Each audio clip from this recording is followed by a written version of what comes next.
P T I کے ایک senior رہنما اعظم سواتی صاحب ان دنوں بلوچستان میں زیر حراست ہیں، اور ان کے جو مقدمات ہیں ان کے بارے میں آپ کیا کہنا چاہیں گے؟ بیسیکلی مسئلہ تو یہ کہ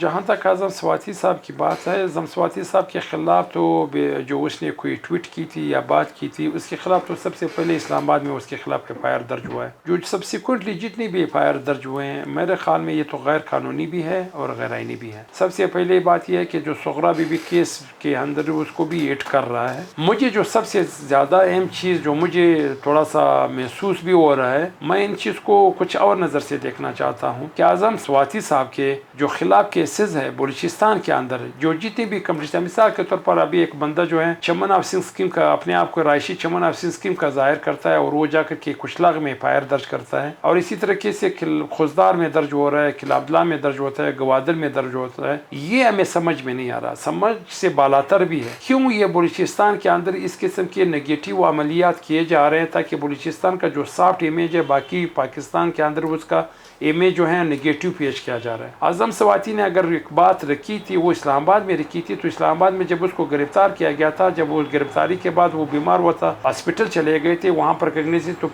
یہاں کوئٹہ سے پولیس بھجوا کر کے ان کو وہاں سے راتوں رات گرفتار کرنا، صبح سویرے جو پھر ایک اسپیشل جاز آئی جی پولیس کے جہاز میں کوئٹہ لانا، یہ ہمارے لیے ایک خود بھی ذہن میں بھی لوگوں کے بھی سامنے سوالیہ نشان ہے، اور گورنمنٹ کی پرفارمنس بھی ایک سوالیہ نشان ہے. تو ان سب چیزوں کو مد نظر رکھتے ہوئے ہم یہ سمجھتے ہیں. ایک اور بات بتا کروں کہ میرے خیال میں ہماری جو سیاسی لیڈرشپس ہے، ان لوگوں نے آج تک اپنے جو پرانے روش سے نہ پرانے روش بدلے ہیں، اور ان لوگوں نے نہ اپنے پرانے رویوں سے جو ہے سبق سیکھا ہے. مجھے سمجھ میں نہیں آ رہا کہ اعظم سواتی صاحب نے وہ کون سی غلط بات کی تھی کہ ان لوگوں نے یہاں تک اس ایشو کو اتنے بڑے طریقے سے اچھالنے کی کوشش کرے. ایک 70 سالہ ایک 75 سالہ بوڑھے آدمی کو وہاں اٹھا کر کے، آج کل کوئٹہ کے موسم میں جو سردی کا موسم ہے، یہاں پر نہ گیس ہے نہ کچھ ہے، تو ان چیزوں کو یہ ایک اذیت دیا جا رہا ہے. اس اذیت سے تو کچھ حاصل نہیں ہو سکتا. یہ چیز پاکستان کی ہسٹری میں اگر دیکھ لیں، میرے خیال میں جتنی بھی چیزیں کیے جا رہے ہیں، یہ نہ تو پولیٹیکل سسٹم کے لیے بھی اچھی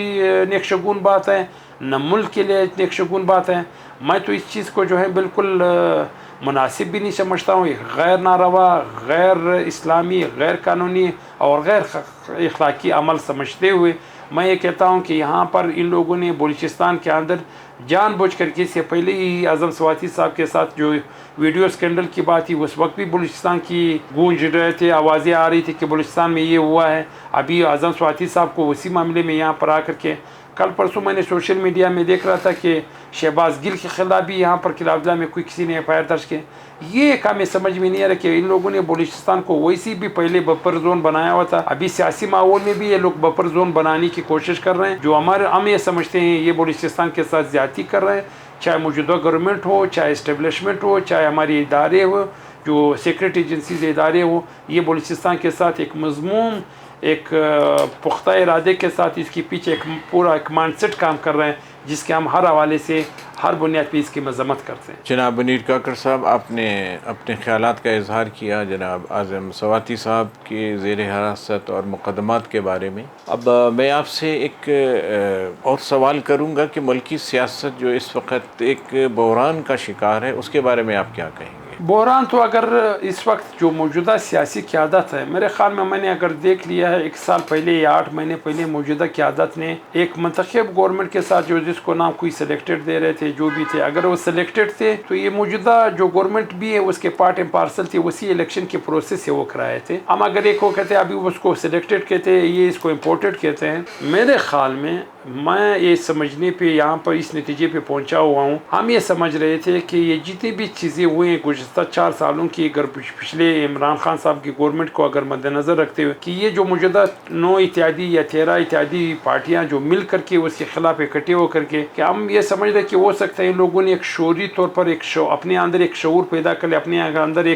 ایک جذبہ احسار پیدا کیا ہوگا کہ بابا ہم نے واقعی یہاں پر سیاست اوریجنل طریقے سے کرنا ہے، ہم نے ڈیموکریسی کے لیے کام کرنا ہے، ہم نے ڈیموکریسی جمہوریت کو ہی ہم نے اپنا آنا ہے. لیکن ابھی جس قسم کی چیزیں کیے جا رہے ہیں، نہ تو عمران خان صاحب نے وہ چیزیں کر رہے تھے، نہ موجودہ گورنمنٹ کر رہا ہے، جس کی وجہ سے میں یہ سمجھتا ہوں کہ ساری چیزوں کو مد نظر رکھتے ہوئے موجودہ گورنمنٹ کو ان چیزوں کا بھی، جیسے اعظم سواتی صاحب کا اگر قصہ لے لیں، پچھلے گورنمنٹ میں بھی ہم جب سوال کرتے ہیں کہ ہم نے نہیں کرا، ابھی عمران خان صاحب کہہ رہے ہیں کہ بہت سی ایشوز کو مجھے پتہ نہیں تھا. جب آپ کو پتہ نہیں تھا تو اس کا مطلب ہے کوئی آپ سے کروا رہا تھا یا کوئی کر رہا تھا، تو آپ کیوں نہیں کر رہے تھے؟ کیوں اس کو سامنے کھڑا نہیں کر رہے تھے؟ کیوں اس کی مخالفت نہیں کیا جا رہا تھا؟ ابھی موجودہ گورنمنٹ بھی اگر یہ اعظم سواتی کے ساتھ یہ ساری چیزیں چل رہی ہیں، میں نے آج بھی وہاں پر کورٹ میں کسی سے پوچھا تو بولتا ہے یہ تو گورنمنٹ نہیں ہے. جب گورنمنٹ نہیں ہے، اگر ایجنسیز ہیں، تو پھر دوسری بات ایک بات بتا دوں، مجھے سمجھ میں نہیں آ رہا کہ ابھی اس سے پہلے جو ہمارے جو ایکس چیف آف آرمی صاحب تھے، انہوں نے کہا کہ ہم نے سیاست سے ریٹائرمنٹ یا سیاست میں مداخلت کرنا بند کر دیا پچھلے سال فروری میں. مجھے جو سمجھ میں آ رہا ہے کہ یہ ابھی جو اعظم سواتی صاحب کے ساتھ جو چیزیں کیے جا رہے ہیں، یہ چیزیں تو یہ بتلایا جا رہا ہے کہ ان لوگوں نے سیاست میں مداخلت کرنا تو محال، سیاست میں تو زیادہ تر ابھی ان لوگوں نے مداخلت کر دی ہے، شروع کی ہوئی ہے، زیادہ گہرائی سے کر رہے ہیں. میرے خیال میں یہ جو چہرے تو بدل گئے لیکن وہ پالیسی اور سسٹم اسی طریقے سے چل رہے ہیں. ابھی اگر وہاں پر باجوہ صاحب نہیں ہے، اگر یہاں پر ابھی حافظ صاحب بیٹھا ہوا، پہلے اگر باجوہ ڈاکٹرین چل رہا تھا، ابھی میرے خیال میں حافظ ڈاکٹرین چلے گا جو اس کے تسلسل چل رہا ہے. میرے خیال میں نے اس میں چینج محسوس نہیں کر رہا ہوں، جو یہ ملک کے لیے نیک شگون نہیں ہے.